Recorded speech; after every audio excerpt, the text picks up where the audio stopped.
पाकिस्तान की सियासी सूरत हाल और ख़ास तौर पर एक पंजाब की बड़ी जमात नून लीग के अंदर जो कशमकश है उस पर हमने गुफ्तगू की कि शहबाज शरीफ साहब फ़ौज से मुखालफत ख़त्म करके उनके साथ एक ऐसा रवैया इख्तियार करना चाहते हैं कि अपने इदारों पर तनकीद की बुनियाद ना हो इलेक्शन कैंपेन।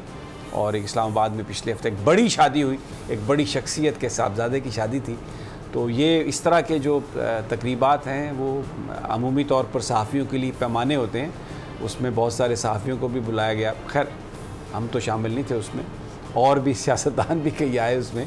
शहबाज शरीफ साहब भी इन्वाइटेड थे, लेकिन शहबाज शरीफ साहब एक बहुत कॉशियस आदमी हैं, बड़े मोहतात आदमी हैं, सियासत की बारीकियों को समझते हैं, वो वहाँ पर नहीं गए।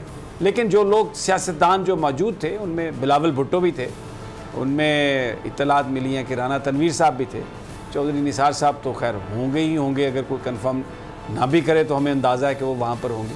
तो राना तनवीर साहब की जो मौजूदगी है वो इस बात की गमाज़ी करती है कि शहबाज साहब की वहाँ पर नुमाइंदगी ज़रूर थी। तो बड़ी कॉशियसली, बड़ी एहतियात से, और जो लोग गए वो बताते हैं कि बिलावल भुट्टो भी बड़ी शख्सियत के साथ कोई 8-10 मिनट बड़ी खुशगपियों में मसरूफ़ रहे और मुस्कुराते हंसते रहे। वज़ीर-ए-आज़म साहब भी थे उस तकरीब में, लेकिन शायद उनकी आमद का जो टाइम है वो इस तरह से रखा गया कि उनका आमना सामना दूसरे सियासतदानों से ना हो सके। जहांगीर तरीन साहब भी थे, इसके बावजूद कि सुप्रीम कोर्ट उन्हें नाअहल करार दे चुकी है, इसके बावजूद कि वज़ीर-ए-आज़म इमरान खान का उन्हें कुर्ब हासिल नहीं, लेकिन उन्होंने जहांगीर तरीन साहब ने अपनी रेलेवेंस को बरकरार रखा और वो भी उस तकरीब में मौजूद थे। बतौर ख़ास वो उस तकरीब में शिरकत करने के लिए आए। कोई और 7-8 सहाफ़ी भी थे। तो ये वो लोग हैं जो रेलेवेंट हैं हुक्मरानों के साथ इधर उधर।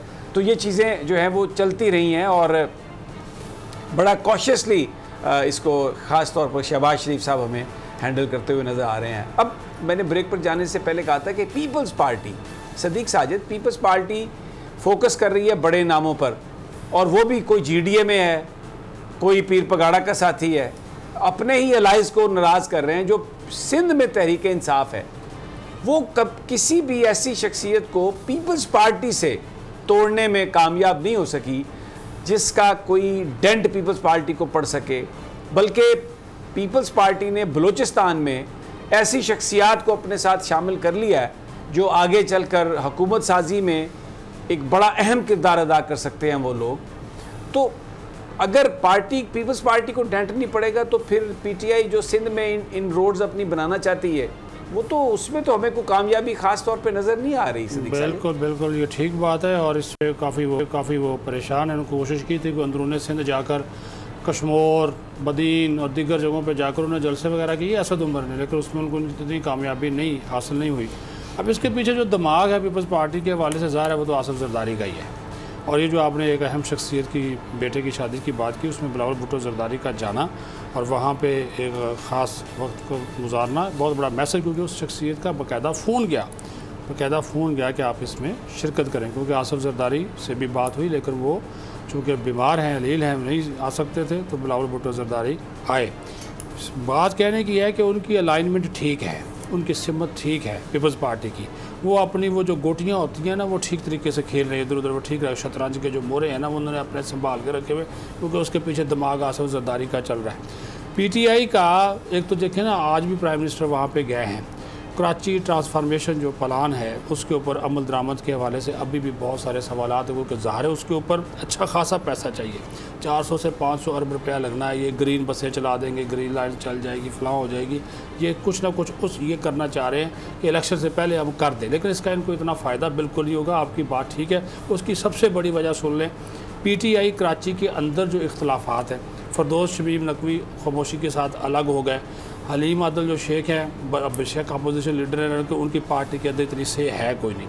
फिर इमरान इस्माइल का एक ग्रुप है, असद उमर का एक ग्रुप है, वो वहाँ के ऊपर एक मैटर करता है। पीपल्स पार्टी की ये बात है कि सबको पता है कि सिंध के अंदर, अंदरून सिंध हो या कराची हो, पीपल्स पार्टी का कोई भी बंदा नहीं टूटेगा, क्योंकि जो इलेक्टेबल हैं, जो बैठे हुए, जो इलेक्शन लड़ रहे हैं, ख़ानदानों के ख़ानदान, उनके बेटे आगे, उनसे उनके भतीजे, चाचा वगैरह सारे के सारे वो इन्हीं चीज़ों के ऊपर है। भाई पीपल्स पार्टी ने यहाँ पे बरसे इक़्तिदार रहना है। अभी आप देख लें, एक मैं आपको लेटेस्ट बता देता हूँ। हालांकि ये हिस्सा हैं, डॉक्टर फहमीदा मिर्ज़ा और जुल्फ़िकार मिर्ज़ा GDA का हिस्सा है, लेकिन अंदरूनी खाना कोशिश की जा रही है कि दोनों पीपल्स पार्टी में वापस आएँ, और ये ख्वाहिश है ख़ुद बिलावल भुट्टो ज़रदारी की।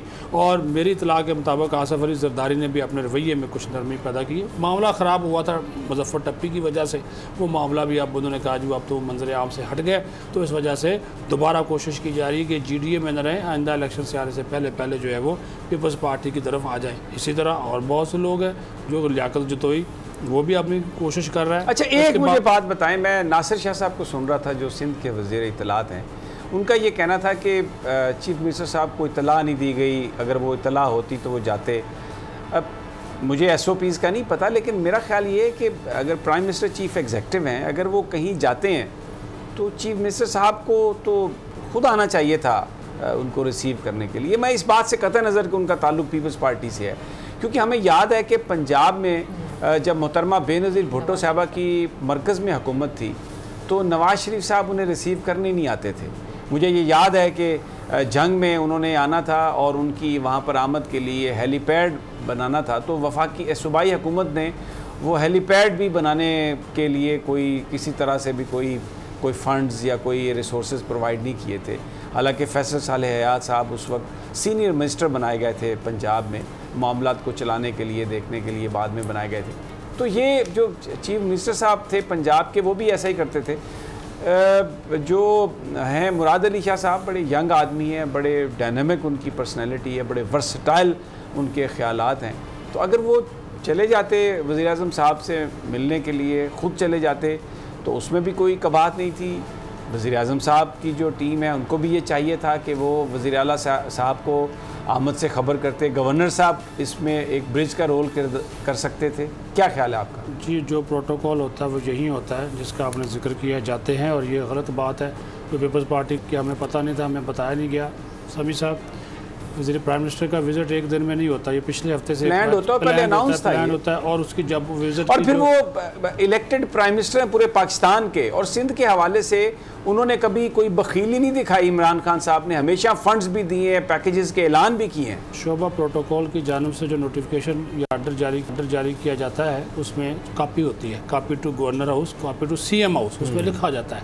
CM हाउस का क्या मतलब है, ये CM सेक्रेटेरिएट का क्या मतलब है कि आपको आगाही दी जा रही है कि वो आ रहे हैं। अब वो नहीं जाते, उनकी मर्ज़ी है, वो अपने इख्तिलाफ की वजह से जाते, लेकिन असूली तौर पर चीफ एग्जेक्टिव हैं, चाहे वो आपको उनकी शक्ल पसंद हो या ना हो।